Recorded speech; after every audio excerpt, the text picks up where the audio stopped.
I know Fingerprints of the Gods you released in the 90s. It was 1995. That's when I first read it, and I became obsessed. What motivated you to put that out? It was a process, really. I used to be a current affairs journalist. I was the East Africa correspondent for The Economist. I had no interest in history whatsoever, but I began to come across things, particularly traveling initially in Ethiopia and then in Egypt, which made me wonder about the past. And, standing in front of the Great Pyramid of Egypt is an awe-inspiring experience, especially when you've never seen it before. And in 1989, when I first saw it, I had never seen it before. 6 million tons, 481 foot high, 13-acre footprint, this massive thing. And archaeologists are saying it's just the tomb of a pharaoh, and yet no pharaoh's body was ever found inside it, or indeed inside any ancient Egyptian pyramid. There had to be another explanation. And I've always been a contrarian. I've always tried to give an opposite point of view. I hate it when there's just a single narrative that says this is the truth and there is no other truth.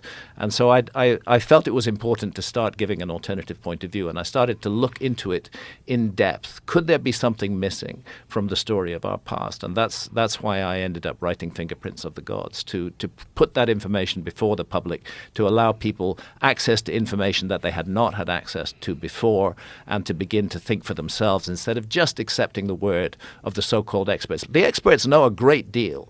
I couldn't do anything I do without the work that archaeologists do, but they shouldn't be given a monopoly over the story of the human past. Our past belongs to us. It belongs to all of us. And everybody, whether they're an academic or whether they're a man in the street, they've got something to contribute to the idea of our past.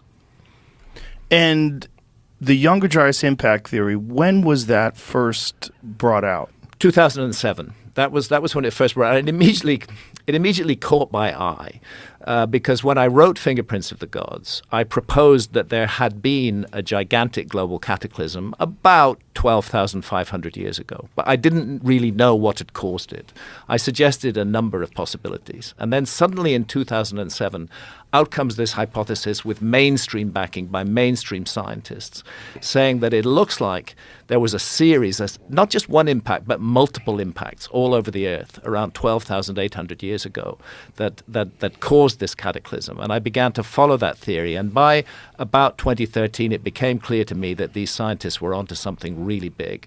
And I dived back into it and ended up writing another couple of books, Magicians of the Gods and America Before, which we talked about on your show back in 2019, just to try to put that information out there. And it's fascinating, really, very lazy, the way that archaeologists react to an alternative point of view. In my case, they almost never get to grips with the material that I've put out there in the books. They just say, oh, Hancock, he's a pseudoscientist. He's a fraud. He's a liar. But they never say why I'm a pseudoscientist, why I'm a fraud, or why I'm a liar. They just throw those words out, and you go to Wikipedia, and that's what you see. And the point about Wikipedia is that's the first place, if somebody hears my name or hears about my ideas, first place they're going to go have a look is Wikipedia. And immediately they're going to get turned off. And you can't edit my Wikipedia page. They've locked it, and it's controlled by a group of academics. So I do find this incredibly irritating. But the only thing to do is to keep on going. And this is why, frankly, Joe, your show has been so important, because you're one of the very few people who's allowed this information to get out to the general public. This contrary information which the mainstream doesn't want to hear. You're a powerful platform that's allowed this information to reach so many more people than it otherwise would have reached, and I'm grateful to you for that. Well, I'm grateful to you guys. I'm really grateful, because it's such an exciting notion. It's such an exciting idea, and it makes sense when you look at these incredible structures that we don't really have an explanation for. Mm-hmm. And when we think about the conventional dating of modern history and modern civilization, they want to put it at around 6,000-ish years ago. That's right. That's right. And then, that was the view really for decades, that civilization began about 6,000 years ago. And before that, there was no such thing as civilization. And they say that the first big megalithic structures were created by societies that were already agricultural societies. So they were generating surpluses, which allowed specialists to have the time to learn how to be architects and engineers and builders. But then suddenly, out of the blue, and we've got an episode on this in the series, comes Göbekli Tepe in Turkey, which is 11,600 years old. It's 5,000 years old than the supposed oldest megalithic structures, and it's a fucking enormous megalithic structure, probably the biggest megalithic structure on Earth, because so much of it is still underground, although we know what's there because of ground penetrating radar. Highly sophisticated, 20-ton pillars, beautiful astronomical alignments.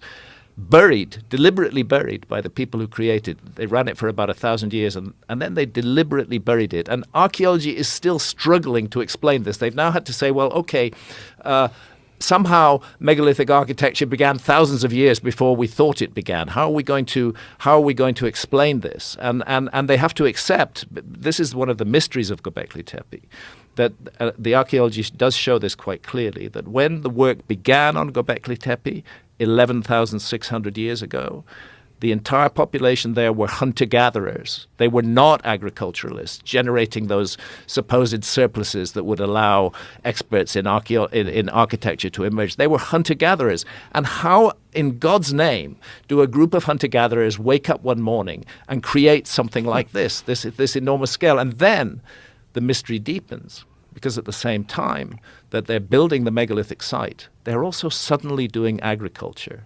And I look at that as a contrarian. And I say, I actually don't think that this was something that was just dreamed up overnight by a group of hunter-gatherers. I think I'm looking at a transfer of technology. I think people came to that site who already knew how to do this stuff.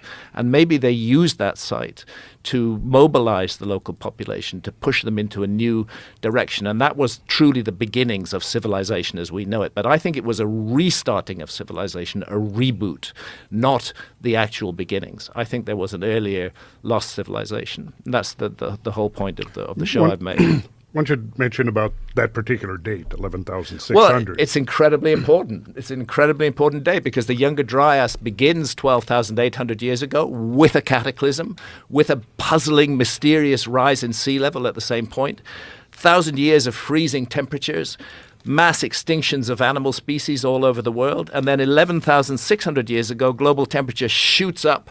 The last of the ice caps collapse into the sea. Sea level rises enormously. That is the date that work starts at Göbekli Tepe, and it's a point I've made many times, but it's really worth making because archaeologists roll their eyes every time you say the word Atlantis. But that is precisely the date that Plato, which is the earliest surviving reference to Atlantis, that's precisely the date he gives for the destruction of Atlantis, 11,600 years before our time. He puts it this way, that his ancestor Solon visited Egypt, and we know about that visit. It's historically recorded. That visit to Egypt was in 600 BC.